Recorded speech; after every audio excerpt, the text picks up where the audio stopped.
శ్రీరాఘవం దశరథాత్మజమప్రమేయం సీతాపతిం రఘుకులాన్వయరత్నదీపం ఆజానుబాహుం అరవిందదళాయతాక్షం రామం నిశాచర వినాశకరం నమామి.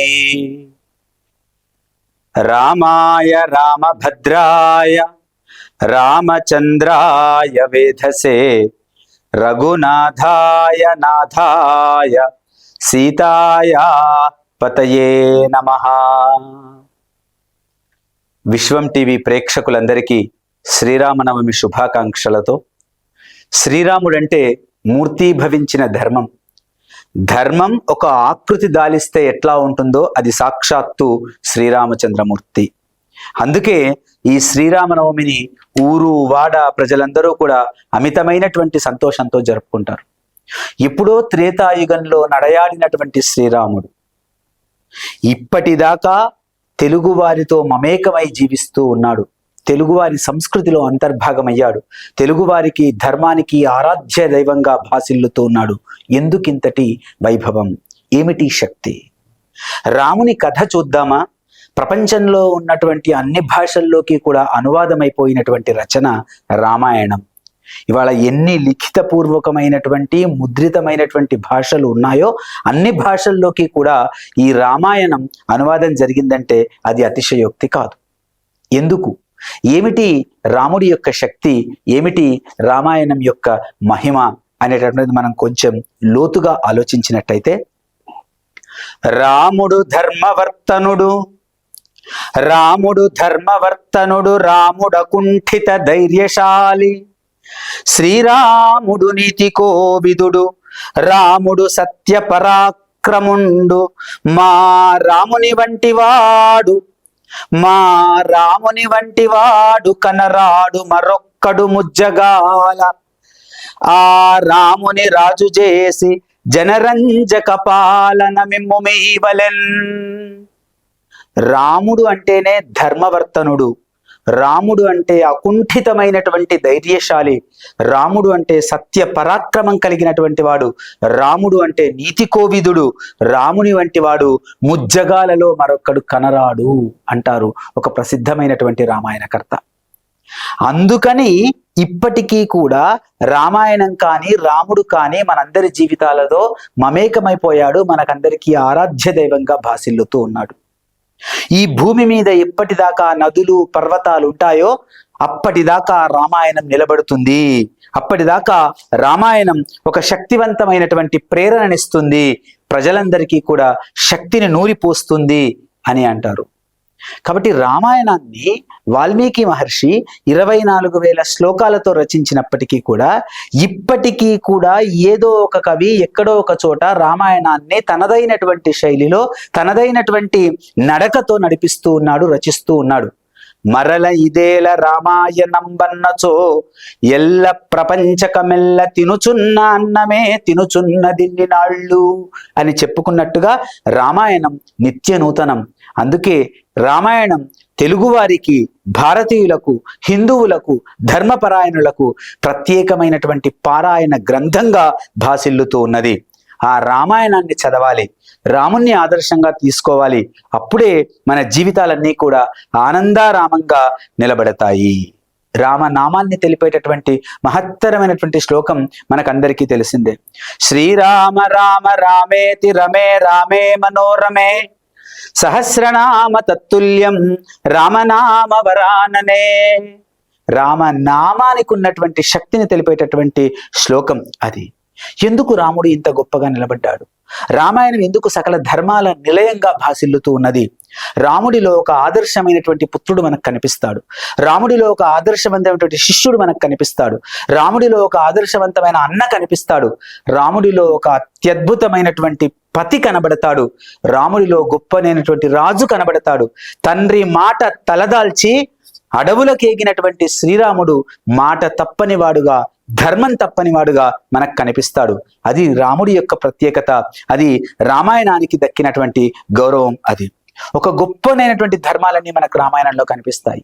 మంచి అన్న ఎట్లా ఉండాలి, మంచి తమ్ముడు ఎట్లా ఉండాలి, మంచి భార్య ఎలా ఉండాలి, ఉత్తముడైనటువంటి తండ్రి ఎలా నడుచుకోవాలి, ఉత్తముడైనటువంటి గురువు తన శిష్యుల్ని ఎట్లా సన్మార్గంలో నడిపించుకోవాలి. ఇట్లా ప్రతి అంశం కూడా సమాజానికి ఆదర్శ పాత్రగా ఆదర్శనీయంగా ఉంటుంది. కాబట్టే రామాయణం అంత గొప్పనైనటువంటి ఒక శక్తివంతమైనటువంటి ధార్మిక గ్రంథంగా, పారాయణ గ్రంథంగా, ఒక అద్భుతమైనటువంటి కావ్యంగా ఇవాళ ప్రజల నోళ్ళల్లో నానుతూ ఉన్నది. రామాయణం ఇప్పటిదా? జానపదులు రామాయణం మాట్లాడుకోలేదా? జానపదులు రామాయణం గురించి చర్చ పెట్టుకోలేదా? గాథలుగా పాడుకోలేదా అనే ప్రశ్న వచ్చినప్పుడు రామాయణం జానపదుల నుండి జ్ఞాన పథం దాకా ఒక స్రోతస్వినిగా ప్రవహించినటువంటి నది, ఒక కావ్యం, ఒక ధర్మం మూర్తిభవించినటువంటి మంచి లక్షణాల యొక్క కలయికగా రామాయణ కావ్యం భాసిల్లుతూ ఉన్నది. కోతులు పుట్టిందెందుకురా, కొమ్మలు విరిచేటందుకురా, కొమ్మలు విరిచేదెందుకురా, వారధి గట్టేటందుకురా, వారధి గట్టేదెందుకురా, లంకకు చేరేటందుకురా, లంకకు చేరేదెందుకురా, లంకకు చేరేదెందుకురా, సీతను తెచ్చేటందుకురా, సీతను తెచ్చేదెందుకురా, రామునకిచ్చేటందుకురా, రామునకిచ్చేదెందుకురా, రామునకిచ్చేదెందుకురా, మనలను ఏలేటందుకురా. ఇది జానపదులు రామాయణాన్ని వారికి నచ్చినటువంటి భాషలో తమదైనటువంటి గానంలో అలవోకగా పాడుకునేటటువంటి వారు. ఒక 8 గేయ పాదాలలో సంపూర్ణమైనటువంటి రామాయణం మనకు అక్కడ కనిపిస్తుంది. కాబట్టి రామాయణం ఇవాళ శాశ్వతమైనటువంటి ఆచంద్ర తారార్కమైనటువంటి ఒక అత్యద్భుతమైనటువంటి గ్రంథంగా నిలబడింది. విశ్వ సాహిత్యంలో ఆది కావ్యమైనప్పటికీ కూడా నేటిదాకా రామాయణం తన యొక్క ప్రత్యేకతను కొనసాగిస్తూనే వస్తుంది. మనందరి జీవితాలను సంస్కరించగలిగినటువంటి మహాకావ్యం రామాయణం. అందుకనే ఆ రామాయణంలో ఉన్నటువంటి ధర్మాలన్నీ కూడా నేటికి ప్రజల జీవితాలతో ముడిపడి ఉన్నాయి, ప్రజలకు ఒక దిశానిర్దేశం చేస్తూ ఉన్నాయి. రామాయణాన్ని చదివినటువంటి వారందరూ కూడా తమ జీవితానికి ముక్తి లభించిందిగా భావిస్తారు. అది రామాయణం యొక్క ప్రత్యేకత. నారదుడు వాల్మీకి కథ, రామకథ చెప్పిన తర్వాత ఆ వాల్మీకి మనస్సులో అది మెదులుతూ ఉంది. అప్రయత్నంగా తమసా నదీ తీరం దగ్గర ఒక అనూహ్యమైనటువంటి ఘటన వాల్మీకి ఎదురవుతుంది. 2 క్రౌంచ పక్షులు ఆనందంగా చెట్టు మీద ఉన్నాయి. ఒక బోయవాడు, ఒక వేటగాడు ఆ పక్షుల్ని చూశాడు. ఒక పక్షిని నేల కూల్చాడు బాణంతో. ఆ కింద పడ్డటువంటి పక్షి చుట్టే తిరిగి మరొక పక్షి నేల కూలింది. ఆ 2 పక్షులు ఒక్కసారిగా నేల కూలిన తర్వాత వాల్మీకి హృదయంలో ఒక కరుణ రసాత్మకమైనటువంటి భావన వెల్లివిరిసింది. మానిషాద ప్రతిష్టాంత్వ మగమ శాశ్వతి సమాహ యత్క్రౌంచ మిథునాధేకం అవధి కామమోహితం. ఓ నిషాదుడా, ఎంత పని చేశావురా, ఆనందంగా ఉన్నటువంటి జంటను విడదీశావు కదా, ఈ పాపం ఊరికే పోదు కదా అని అన్నాడు. ఈ వాల్మీకి నోట వెలువడ్డటువంటి ఈ శ్లోక పాదాలు ఏవైతే ఉన్నాయో అవి అప్రయత్నంగా అనుష్ఠుప్ ఛందస్సులో ఒదిగిపోయాయి. ఆశ్చర్యపోయాడు వాల్మీకి. అదే ఛందాన్ని ఎంచుకొని అద్భుతంగా రామాయణాన్ని రచించడానికి వాల్మీకి ఉపక్రమిస్తాడు. ఆ 24,000 శ్లోకాల వాల్మీకి రాసినటువంటి రామాయణం ఇప్పటిదాకా అనేక మంది తమదైనటువంటి శైలిలో రచించారు, అనేక మంది తమదైనటువంటి నడకతో కొనసాగించారు, అనేక మంది ప్రసిద్ధమైనటువంటి కవులు, రచయితలు అవసరమైన చోట మార్పులు చేసి స్వేచ్ఛానువాదంగా కూడా రచించినటువంటి వారు లేకపోలేదు. ధర్మాలన్నింటికీ నిలయం రామాయణం అంటున్నాం కదా. అసలు ఏది ధర్మం అనే ప్రశ్న వేసుకున్నప్పుడు, ధర్మం ఏది అని అన్నప్పుడు ఎవరి విధిని వారు నిర్వర్తించడమే ధర్మం. నేను ఉపాధ్యాయుణ్ణి అంటే నా పిల్లలకు అద్భుతంగా పాఠం చెప్పడం నా ధర్మం. నేను ఒక పాలకుణ్ణి అంటే నా పరిధిలో ఉన్నటువంటి ప్రజలందరినీ కూడా సుఖశాంతులతో పరిపాలించడం నా ధర్మం. నేను ఒక గృహిణిని అయితే నా కుటుంబాన్ని అత్యద్భుతంగా పోషించడం, కుటుంబానికి అవసరమైనటువంటి ధార్మికమైనటువంటి మానవీయ సేవలు అందించడం నా ధర్మం. ఇట్లా ఎవరి విధిని వారు సక్రమంగా, సమర్థవంతంగా, ఆదర్శవంతంగా నిర్వర్తించడమే ధర్మం. ఆ ధర్మాలన్నీ కూడా రామాయణంలో ఉన్నాయి. కాబట్టి రామాయణం ఈ దేశానికి ఆదర్శమైనటువంటి గ్రంథంగా నిలబడింది. ధర్మ శబ్ద చర్చ వచ్చింది కనుక, ఎవరి విధి వారు నిర్వర్తిస్తున్నారు కనుక రామాయణం అనుకోకుండా, అకస్మాత్తుగా, అనూహ్యంగా దేశభక్తిని నూరిపోసేటటువంటి గ్రంథంగా కూడా నిలబడింది. ఏది దేశభక్తి, ఏమిటి అన్నప్పుడు మనం తర్వాత శ్లోకాల్లో మాట్లాడతాం. ఓగేటి అచ్యుతరామ శాస్త్రి గారు దేశం గురించి చెప్పేటప్పుడు, ఈ దేశ వైభవం ఎట్లాంటిది అని చెప్పేటప్పుడు, ఈ దేశం ఎటువంటి ధర్మభూమి అని చెప్పేటప్పుడు, ఈ దేశం యొక్క వైభవం చెప్పేటప్పుడు, ఆర్యావర్తం భారతవర్షం కాదంటావా, హిందుస్థానం లేదంటావా ఇండియా, ఏ పేరైనా నాకొకటే, ఏ ఊరైనా నాదొకటే, ఇచట పుట్టిన పరకలు రప్పలు రప్పలు, నత్తలు నత్తలు, గుల్లలు సైతం నాకు పవిత్రం, నాకు సమస్తం అంటాడు. అంటూ ఆ కవిత్వాన్ని కొనసాగిస్తూ, ఇతర దేశముల భూభాగమ్ముల ఆక్రమించుటది ఎరుగని దేశం, ఇతర దేశముల భూభాగమ్ముల ఆక్రమించుటది ఎరుగని దేశం, విశ్వమానవుల హృదయ భూములను గెలుచుటయన్నది తెలిసిన దేశం, ఇది నా దేశం, ఇది నా దేశం. ఇది ఈ దేశం యొక్క గొప్పతనం. హృదయాలను గెలుచుకోవడమే రామాయణం చేసినటువంటి పని. అది ఈ దేశానికి ఆపాదించుకుంటున్నాం మనం ఇవాళ. కాబట్టి ఈ దేశ వైభవమే ఈ రామ వైభవం, ఈ రామ వైభవమే ఈ దేశ వైభవం. ఏదైతే మంచిని ఇతరులకు పంచాలని చెప్పడమే రామతత్వం, చెడును తనలో దాచుకొని ఇతరులకు మేలును కలిగించాలనేటువంటిది రామతత్వం. ఎన్ని ధర్మాలకు పుట్టినిల్లు ఆ రామాయణం అనేటటువంటిది మనం కాస్త చూసినట్టయితే, రాముడు 12 నుండి 14 ఏళ్ల వయస్సున్నప్పుడు తండ్రి అయినటువంటి దశరథుడు కుమారుడికి పట్టాభిషేకం చేద్దామనేటటువంటి ఆలోచనల్లో మునిగి తేలుతున్న సందర్భంలో, మంత్రులతో చర్చిస్తున్నటువంటి సందర్భంలో హఠాత్తుగా విశ్వామిత్రుడు అక్కడికి వస్తాడు. విశ్వామిత్రుడు వచ్చి, దశరథ మహారాజా, నేను ఒక యజ్ఞం చేస్తున్నాను, ఆ యజ్ఞాన్ని 2 రాక్షసులు విధ్వంసం చేస్తూ ఉన్నారు, వాళ్ళిద్దరూ మారీచ సుబాహులు, వాళ్లను సంహరించడానికి ఈ రామ లక్ష్మణులు నా వెంట పంపు అంటాడు. దశరథుడి హృదయం తల్లడిల్లిపోతుంది, పుత్ర వాత్సల్యంతో హృదయం కరిగిపోతుంది. ముక్కుపచ్చలారినటువంటి నా కుమారుల్ని నేను పంపించాలా విశ్వామిత్ర మహర్షి? నేను వస్తాను నీ యాగ సంరక్షణకు, నీ యాగం నిర్విఘ్నంగా కొనసాగేలా నేను ఆశాంతం ఉంటాను అక్కడ అంటాడు. మాట తప్పనటువంటి వంశంలో జన్మించినటువంటి ఓ దశరథ మహారాజా, ఏదడిగినా ఇస్తానన్నావు, కుమారుల్ని పంపవా అనే మాట అనేసరికి వశిష్ఠుడి యొక్క సూచన మేరకు రామ లక్ష్మణులను విశ్వామిత్రునితో పంపించడానికి సిద్ధమవుతాడు దశరథ మహారాజు. గురువు చెప్పినటువంటి మాట రాజు తూచా తప్పకుండా పాటిస్తాడు అన్నదానికి ఇది ఒక గొప్ప ఉదాహరణగా మనకి ఇక్కడ కనిపిస్తుంది. ఎందుకు గురువుని ఈ దేశం అంతగా గౌరవించింది? ఎందుకు హైందవ ధర్మం, భారతదేశం గురువుకు ఒక సమున్నతమైనటువంటి స్థానం కల్పించింది? మాతృదేవోభవ అని మొదట తల్లికి నమస్కారం చేస్తాం, తల్లిని సాక్షాత్తు దైవంగా భావించాం. ఆ తర్వాత అత్యంత గొప్పైనటువంటి స్థానం జన్మనిచ్చినటువంటి తండ్రికి పితృదేవోభవ అని నమస్కారం చేస్తాం. ఆ తర్వాత పెదనాన్ననో పిన్నాననో కాకనో మామనో అనలే, నేరుగా ఆచార్య దేవోభవ, గురుదేవోభవ అన్నది మన సంస్కృతి. గొప్ప గురువు తలుచుకుంటే సమాజాన్ని దిశానిర్దేశం చేయగలడు. గొప్ప గురువు తలుచుకుంటే ఒక అద్భుతమైనటువంటి రీతిలో సమాజాన్ని నడిపించగలడు. అందుకని ఆచార్యుడికి అంత ప్రతిష్టాత్మకమైనటువంటి స్థానం భారతీయ సంస్కృతి కట్టబెట్టింది. అట్లా విశ్వామిత్రుని వెంట వెళ్ళినటువంటి రామలక్ష్మణులు అపూర్వమైనటువంటి విద్యా పారంగతులై ఆ యాగరక్షణ చేసి మధ్యలో రాక్షస సంహారం చేస్తారు కూడా. అది గొప్పనైనటువంటి గురువు తలుచుకుంటే తన శిష్యులను ఒక సమున్నతమైనటువంటి స్థానంలో నిలబెట్టగలుగుతారు.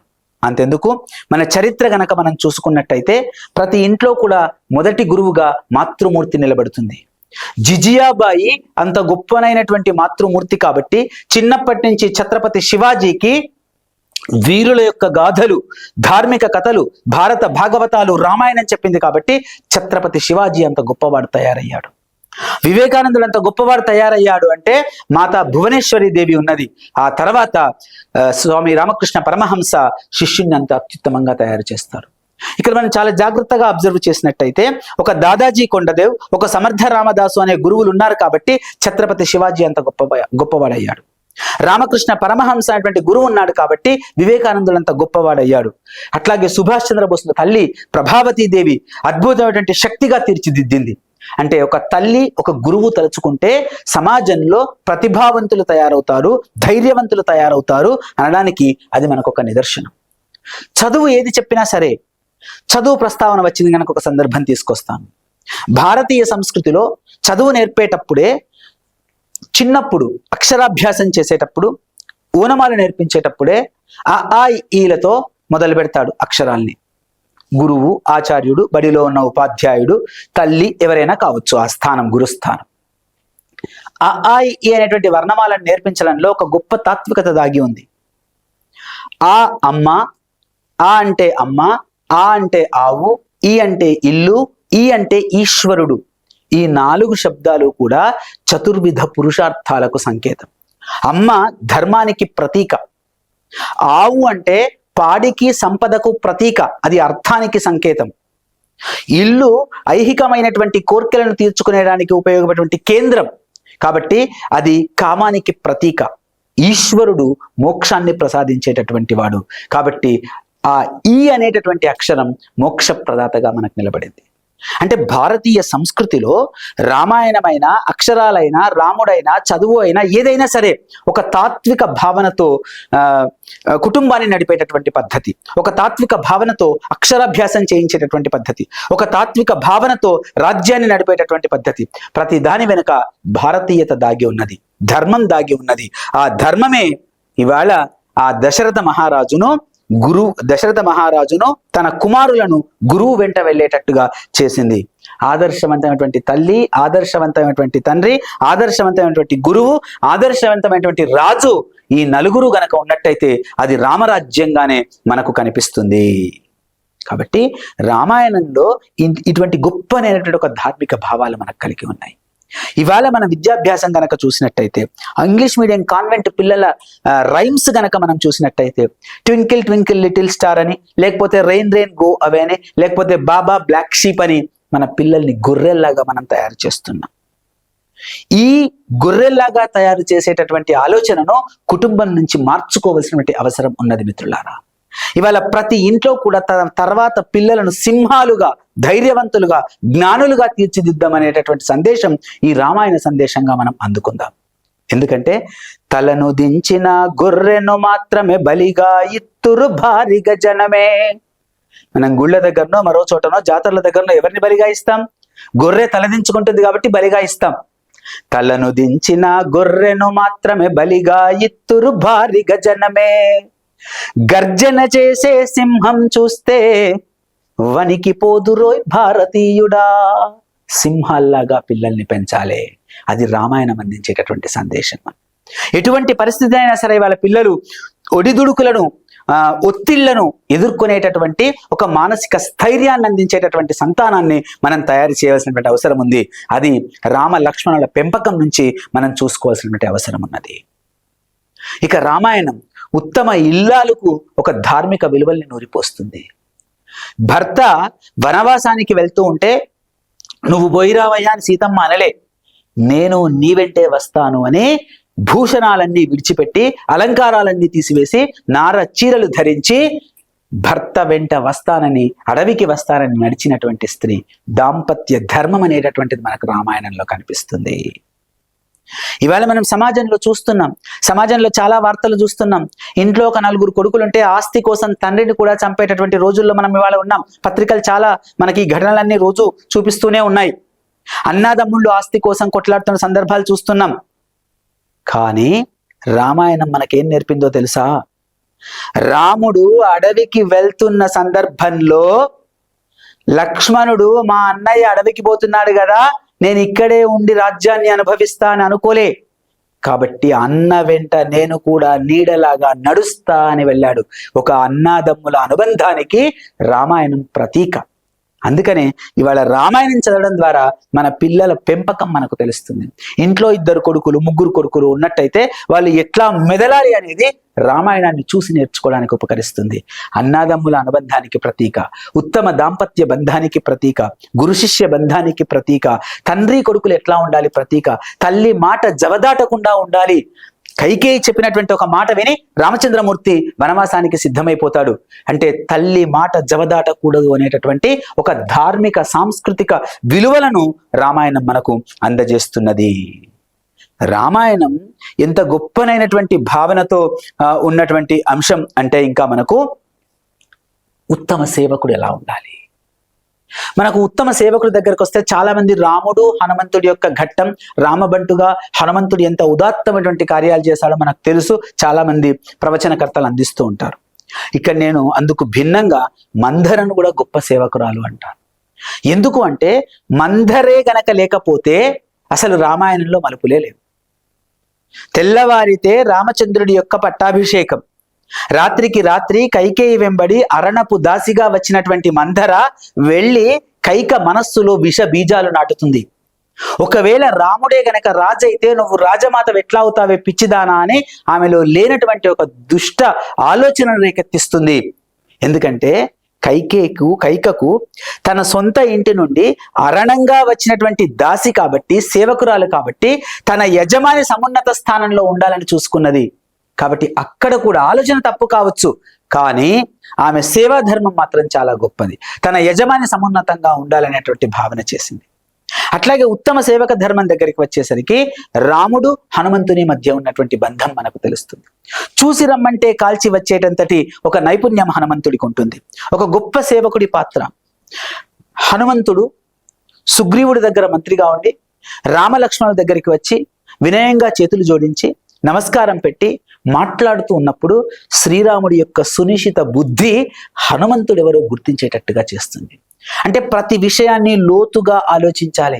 వ్యక్తులు మాట్లాడుతున్నటువంటి మాటలను బట్టి, ఆ మాటల ఆంతర్యాన్ని బట్టి అతడి యొక్క మనోధైర్యాన్ని, అతడి యొక్క స్థైర్యాన్ని, అతడి యొక్క లక్షణాలను, అతడి యొక్క వ్యక్తిత్వాన్ని అంచనా వేయవచ్చు అని చెప్పడానికి ఆ హనుమంతుడి యొక్క సంభాషణ ఒక గొప్ప ఉదాహరణగా మనకు కనిపిస్తుంది. లక్ష్మణ, ఈ వచ్చినవాడు సకల వేదాలు వేదాంగాలను అభ్యాసం చేసినటువంటి వాడు, అధ్యయనం చేసినటువంటి వాడు, లేకపోతే ఇంత బాగా ఎలా మాట్లాడగలడు అని రాముడు హనుమంతుని యొక్క గుణగణాల్ని ప్రశంసిస్తాడు. తద్వారా ఇక్కడ మనం నేర్చుకోవాల్సింది సమాజం మాట తీరు ఎట్లా ఉండాలి అనేటటువంటిది రామాయణం నుండి మనం నేర్చుకోవాలి.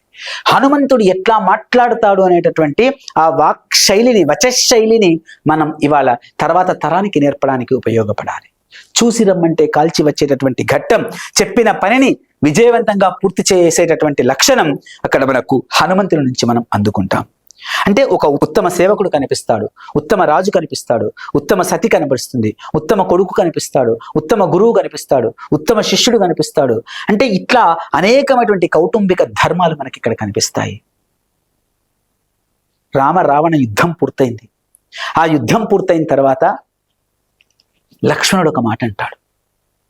ఏమంటాడు అక్కడ? అన్నా, ఈ లంక చాలా అద్భుతంగా ఉంది, ఎంత బాగుంది కదా, ఇది ఇక్కడే ఉంటే మనం ఇక్కడే ఉంటే ఎట్లా ఉంటుంది అనే ఒక ఆలోచన ప్రశ్న వేసినప్పుడు, మన వాళ్ళు ఎవరైనా పరిపాలిస్తే ఎలా ఉంటుంది అన్నప్పుడు శ్రీరామచంద్రుడు ఒక మాట చెప్తాడు. అపిస్వర్ణమయీ లంక నా మే రోచతే లక్ష్మణ జననీ జన్మభూమిశ్చ స్వర్గాదపి గరీయసి.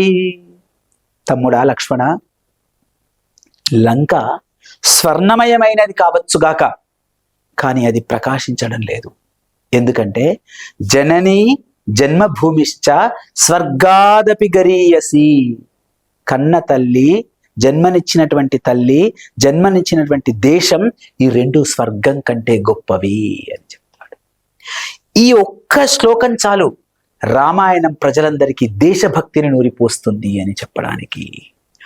ఈ దేశంలో పుట్టి, ఈ దేశంలో చదువుకొని, ఇక్కడి ఫలితాల మీద పెరిగి, ఇక్కడి ఉత్పత్తులను అందుకొని, ఇక్కడ నుంచి ఉద్యోగం వచ్చేటటువంటి దశకు విదేశాలకు వలస వెళ్ళి అక్కడ డాలర్ల వేటలో, డాలర్ల మోజులో మునిగిపోతున్నటువంటి యువతకు ఇవాళ రామాయణం దేశభక్తిని నూరిపోస్తుంది. అంటే నీకు జన్మనిచ్చినటువంటి తల్లి, నీకు జన్మనిచ్చినటువంటి నేల స్వర్గం కన్నా కూడా గొప్పవి అనేటటువంటి మాటలు. కాబట్టి ఏ కోణంలోంచి చూసినా రామతత్వం మనల్ని మనిషి తత్వం నుండి మనీషి తత్వం వైపు నడిపింపచేస్తాయి. నువ్వు మనిషిగా నిలబడమనేటటువంటి తత్వం మనకు నూరిపోస్తుంది. ఏ ఇతిహాసమైనా సరే, భారత, భాగవత, రామాయణాలు, కావ్యాలు, పద్యాలు, శతకాలు అవన్నీ కూడా నీలో ఉన్నటువంటి మానవ తత్వాన్ని జాగృతపరచుకోమని చెబుతాయి. అదే పని రామాయణం చేసింది. అందుకే రామాయణాన్ని సకల ధర్మాలకు ప్రతీక. రాజు ఎట్లా ఉండాలి, ఒక రాజు తాను ఎలా ఉండాలో మెదలాలో తెలుసుకోవాలనుకుంటే రామాయణం చదవాలి. తండ్రి ఎట్లా ఉండాలో తెలుసుకోవాలంటే రామాయణం చదవాలి. భార్య ఎట్లా నడుచుకోవాలో తెలవాలంటే రామాయణం చదవాలి. తమ్ముడు ఎట్లా ఉండాలో తెలుసుకోవాలంటే రామాయణం చదవాలి. అంటే ఒక అనుబంధాలకు ప్రతీకగా మనకు రామాయణం కనిపిస్తుంది. గురు శిష్యులు ఎట్లా ఉండాలో తెలుసుకోవాలంటే రామాయణం చదవాలి. ఒక ఉత్తమ సేవకుడు ఎట్లా ఉండాలో తెలుసుకోవాలంటే రామాయణం చదవాలి. అంటే ప్రతి పాత్ర కూడా ఒక ఆదర్శనీయమైనటువంటి పాత్రలుగా మనకు శోభిల్లుతాయి. అదే రామతత్వం, అదే రామ వైభవం. అందుకే రామాయణం తాళపత్రాల నుండి తాకే తెరల దాకా పరిఢవిల్లుతూనే ఉన్నది, మనందరి నోళ్లలో నానుతూనే ఉన్నది. ఆ రామతత్వం మనందరిలో ఈ శ్రీరామనవమి సందర్భంగా నిండుగా మెండుగా మనలో పాతుకుపోవాలని, ఆ రామతత్వం మనలో వెల్లువలా ప్రవహించాలని, అది ఒక విశాల భావనకు ప్రాతిపదిక కావాలని ఈ విశ్వం టీవీ ద్వారా ప్రేక్షకులందరినీ కూడా ఆకాంక్షిస్తూ, మంగళం కౌసలేంద్రాయ మహనీయ గుణాత్మనే చక్రవర్తి తనూజాయ సార్వభౌమాయ మంగళం. జై శ్రీరామ్.